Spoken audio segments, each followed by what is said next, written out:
One. Hello, everybody. I'm joined today by Graham House, who is a former senior military commander whose knowledge in the field of leadership never ceases to impress and amaze me. And contrary to our usual approach, where Graham bounces me with some idea or some question in the field of psychology, today I'm going to bounce Graham into answering some difficult or hopefully difficult questions, where he can give us some insight into a field. But before we start, Graham, how are you and where are you? You look as though you're in a beautiful environment.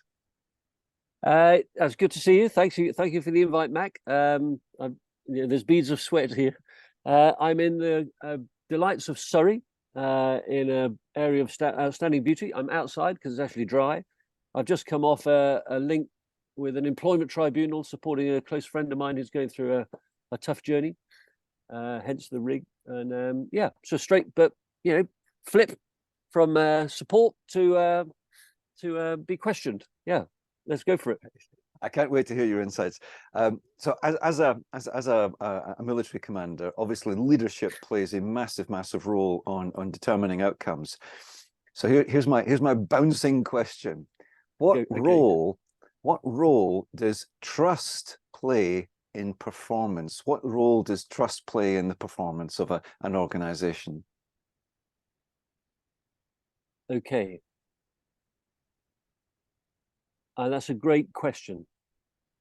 I'm having to think on what that means or how I interpret it to means. Your question is, what role does trust play in an organization?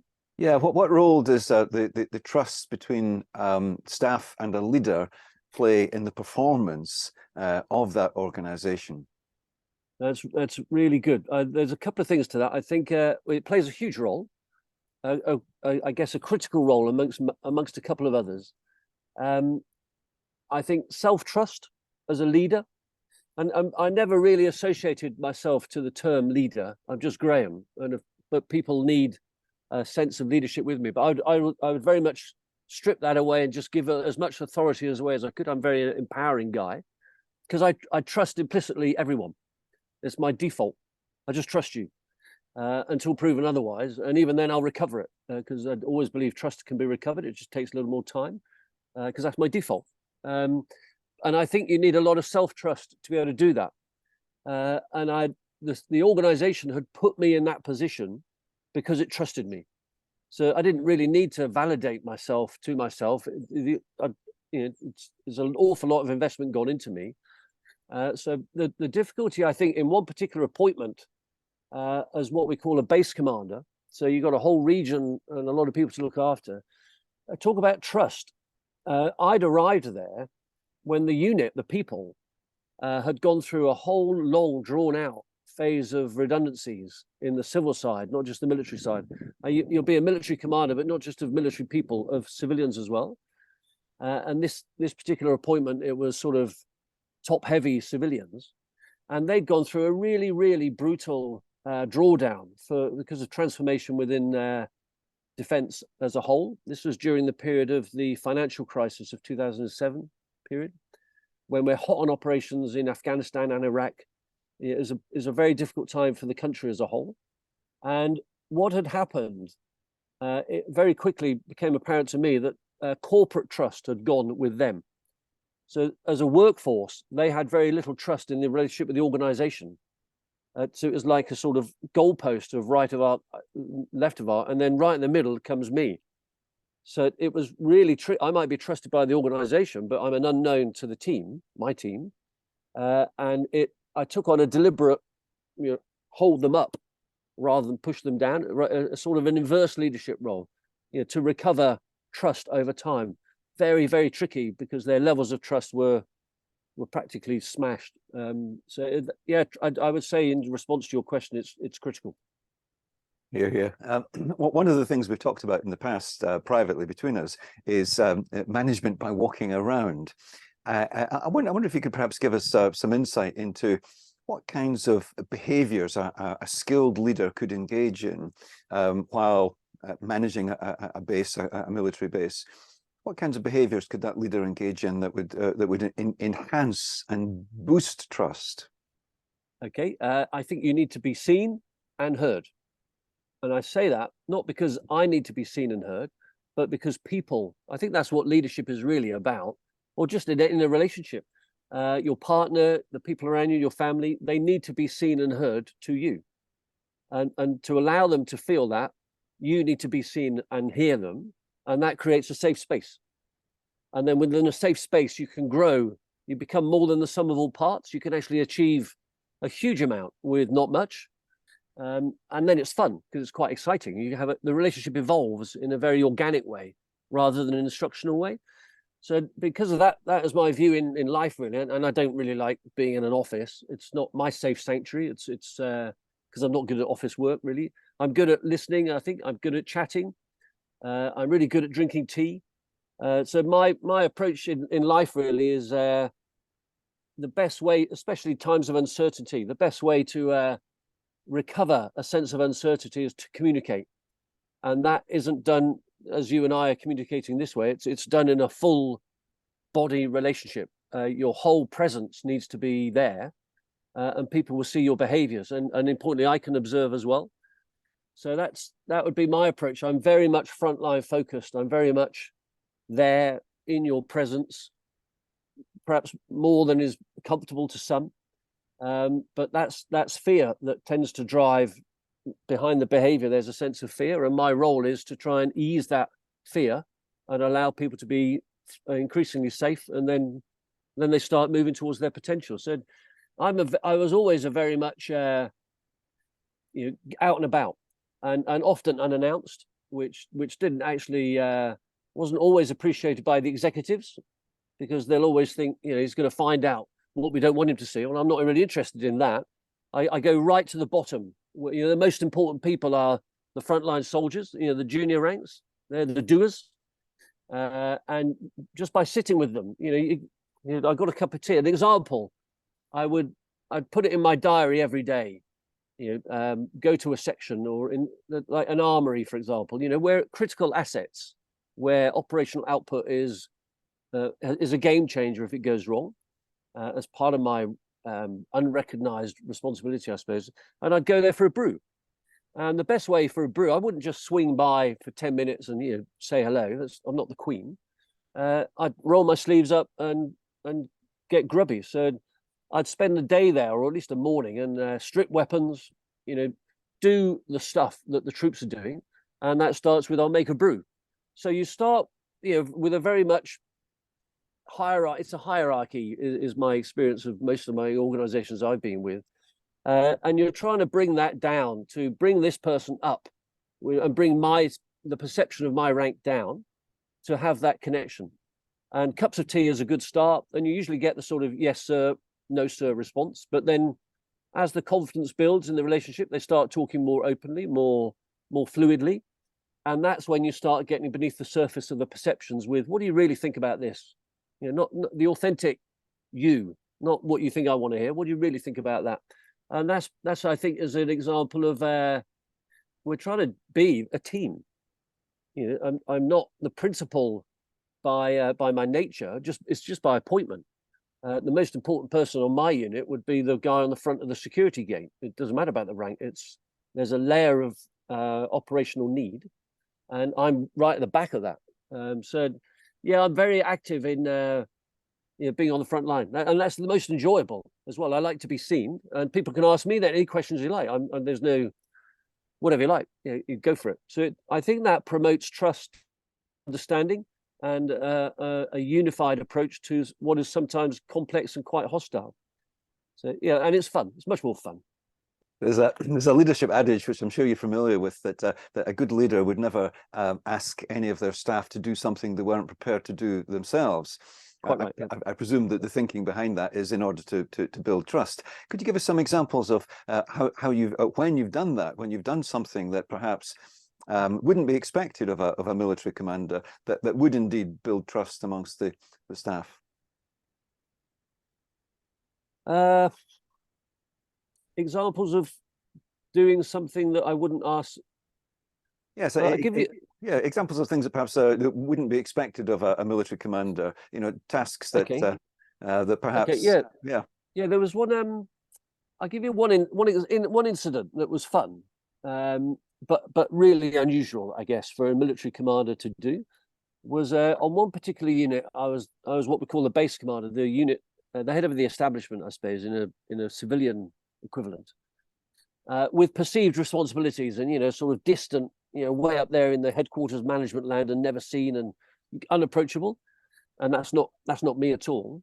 So it's good to break down those perceptions. And a real area of stress on the unit was the frontline security headquarters, the main guard room. And that's important to me in terms of a security position. I'm responsible for delivering that safely. And the people doing it, I obviously value. But morale was very low for lots of reasons, quite complex. And I would speak to the executives in that domain quite regularly to try and understand, okay, what can I do? What do you need from me? What more can I do? And some of their problem, because security is 24/7, some of their problem, if you're the boss there, it's very difficult to get, and you've got different shifts, it's very difficult to get constant communication all the time to everyone consistently.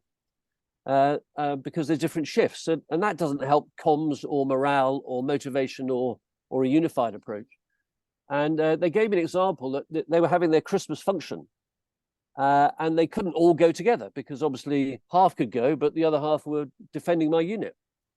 Well, that's actually quite a practical problem, but no easy solution to that actually, because the task doesn't stop.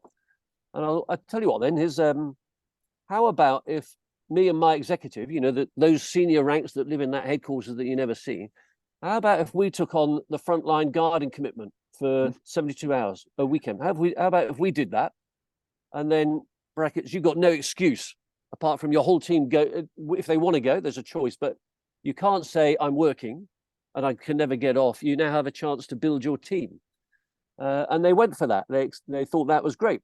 They didn't think we could do that as execs. Well, yeah, I'm trained to hold a gun. I can use it if I need to, just like they are.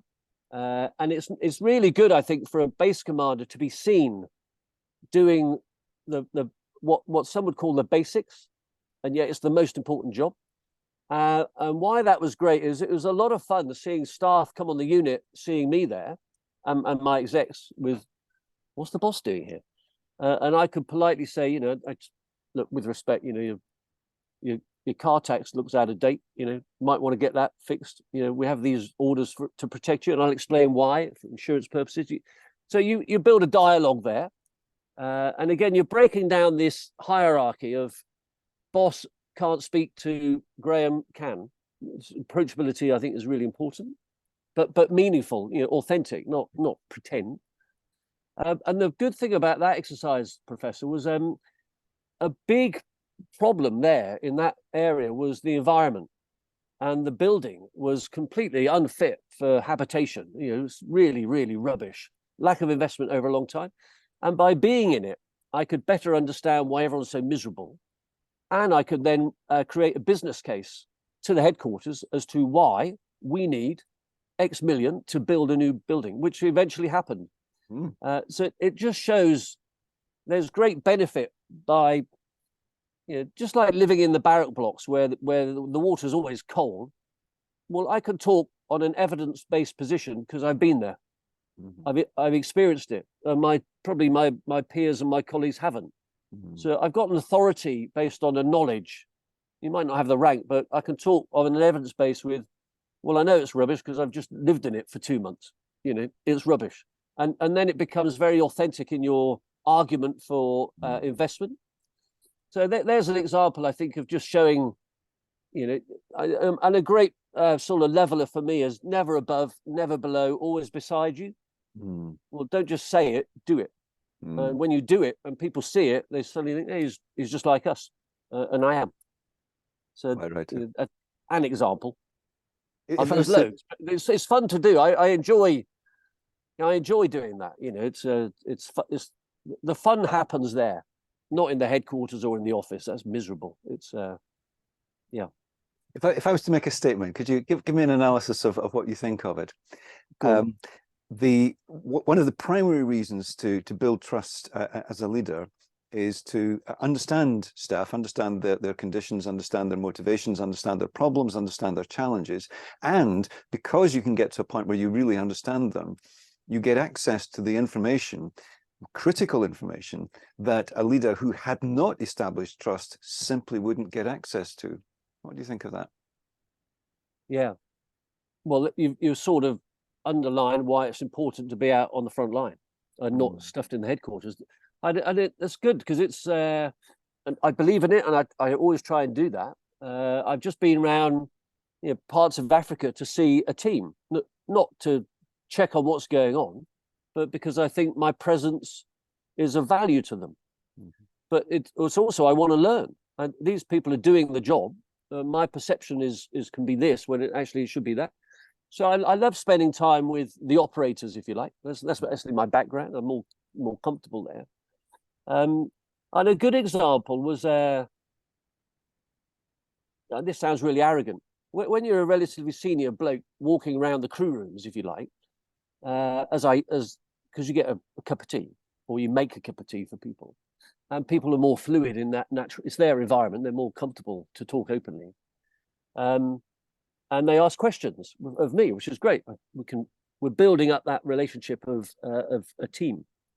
There was a young junior there was a junior rank, so quite a relatively junior person, but unknown potential is the way I see the rank there. It's an individual who wants to do something, and my job is to help you do that. And this guy was sat there slouching around with his feet up on the table.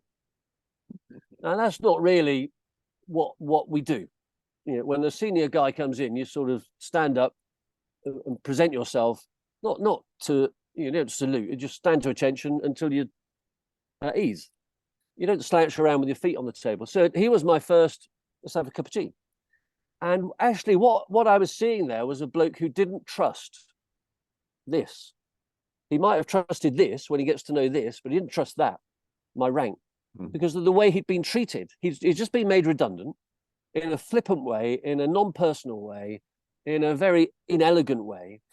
And he'd been called to the headquarters to hear about it, which was actually just the headquarters covering its HR function and not actually treating him of any value. And he served for like 9 years.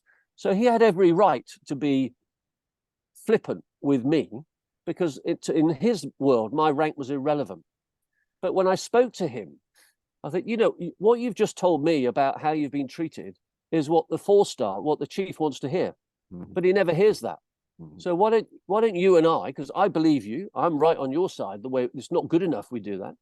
Why don't you and I write a joint letter that if we're going to have to do this for efficiency cuts, you need to do it in a more elegant way, a more values-based way, in order to be effective, which is the outcome you need. And that's a way of, I think, explaining your anger in a powerful way, rather than expressing it, which putting your feet up on the table is actually an act of doing that.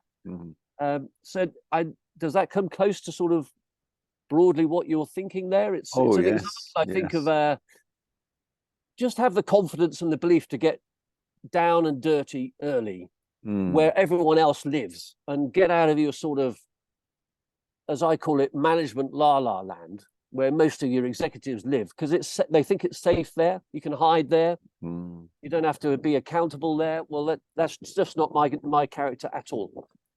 So I enjoy being in the crew rooms. Really, it's where the fun is. It seems to me that engagement and contact and example setting builds trust, and that trust enables the free flow of information that's really important in order to make decisions about how to maximize performance and get the best possible outcome. Do you think that's a fair analysis? Yeah, but absolutely, because I always consider, again, I don't really like the title. I don't like being stereotyped. I pushed back a lot on titles and appointments. As a pilot, I would never wear my wings. So I don't want to be seen as Graham, not the perception or the stereotype as a pilot or a commander, I'm just Graham. And then I think people treat you differently. People open up and connect easier when they see it's quite personal. and make sure you know their name and their family, as you know, but genuinely, because I'm interested. You know, I want to know what the housing is like. I want to know what problems you got. I want to know what the schooling issues are. I want to know about your dreams and your potential, because that's where I think guidance role. Leadership is really about guiding, supporting, and helping. You know, push if need be, or pull sometimes, but definitely support. On the basis that you don't know your potential. It's completely untapped. And a bit of critical thinking on my part can help you realize you can go to the moon, mate. Actually, today you're this, but tomorrow, if you want to be that, my job is to help you get there. So that's really enjoyable, which I do now because it's fun. I really like empowering people to, you know, there was a phrase my boss once, an old boss of mine said, you know, if you want to retain your authority, give it all away. Yeah. But that's counterintuitive to many. When you yourself, you might be scared yourself of, I'm responsible for all of this. You become a bit controlling, you become a bit collecting, especially of knowledge, and then that actually doesn't enable trust or a relationship. People start getting concerned about it. So I'm very empowering in that way. You know, it's all yours, and you would say it's even better, you know, because if anything goes wrong, it's entirely my responsibility. And I'll take the hit. It's as it should be. You're completely safe to go wherever you want, fly as high as you want. You know, I'll be the wind beneath your wings. Go wherever you want, and you can fly. Believe it. And I love seeing people get that sense of belief where they start actually doing it. And more often than not, they just zoom. You know, as I was lucky enough to do when I was younger.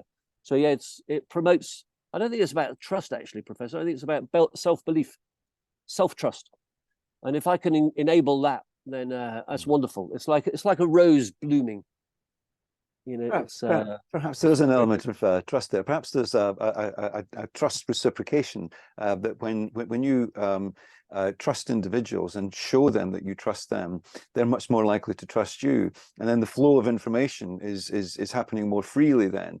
And if you trust them to do the best thing and to become the best them that they can, I suspect that they'll live up to that expectation, and as a result, their performance will improve. Do you think there's any truth in that? Yeah, it's not. Yeah, it's not. And I'll give you an example of some complications to that. There's so many styles. You know, you can write thousands of books and still never get it. It's because you're dealing with people, and people are variable and inconsistent, including me, and my chain as well. So it's constantly evolving. You've got to be comfortable with ambiguity. It's like free falling. You know, it's jumping off a swing but that's actually quite natural to me.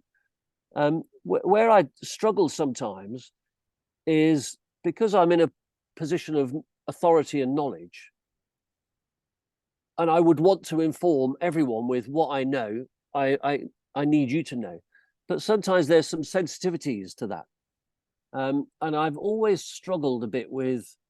I want you to know this because it's important, especially you understand the strategic picture and the context that we're in. But there's a risk of you knowing all of that. You know, there's a sort of need to know principle that is a really fine line, because if you don't know it and later you find out, you're going to think, well, why didn't you tell me that? So it's a timing issue. And if you do know it, to what extent will you unintentionally tell someone who actually doesn't need to know that? And you set off it. And I think that's a problem for government, actually, senior government today. If the public knew what was really going on in, shall we say, the dysfunctionality of our police services, the dysfunctionality in our armed forces, you know, the institutions of state that you need to trust. But if you really knew what was going on, you would create a security problem that you don't have today. So you create fear when you're honest. And when you're dishonest, you create an erosion of trust. So I think governments and any leader struggles with that. We're having a really good conversation with some pretty senior people in the police services at the moment in the UK, partly because my interests and concerns with some of the work we're doing in government. Actually, if we don't sort this out internally, there's a problem for the vulnerable people, and that's not good enough. And we don't want to go and make it public and tell the public to get the press on board to force politicians to do it, which is what they'll probably be incentivized to do, because that's just what we call scaring the troops. You'll just scare the public. And the primary role of government is to safeguard the public. So you're always stuck in this, it's almost like a sort of seesaw. And getting the balance right so it's stable when you're trying to be considerate to all parts is actually a real skill. And I guess more often than not, you're going to get that wrong. So you need to reflect and learn and apply. And it's an evolving process. I don't think you're ever a leader. I think you're just a student. And I guess the complacency sets in when you think you are, and that's when you're most at risk of your own arrogance, your own ignorance. And what I like about the conversations with the juniors, the youngsters, not only does it keep me connected, it keeps me relevant. It keeps them relevant to me because the world is evolving all the time. It keeps me young. It keeps me in the language. The way they communicate is sometimes different. But it helps me understand what matters to them. And that affects my decisions in terms of if I'm not relevant to them, then I'm irrelevant, and then I'm pointless. So self-awareness is a key tenet to all of that, really. So I don't think the leadership is quite as alpha male as some are sort of incentivized towards. I think you need to be much softer, much more compassionate, grow your levels of empathy, get as much of that soft skill as you can, because that promotes a self-belief within yourself. And when you self-belief, you can transfer that in a sort of organic way. The people feel it. It's like love. I can tell you I love you, but unless you feel it, you ain't loved. It's like I admire you, and hopefully you'll feel that, and our relationship grows from that. So I think a lot of this is about human connection and therefore human feelings.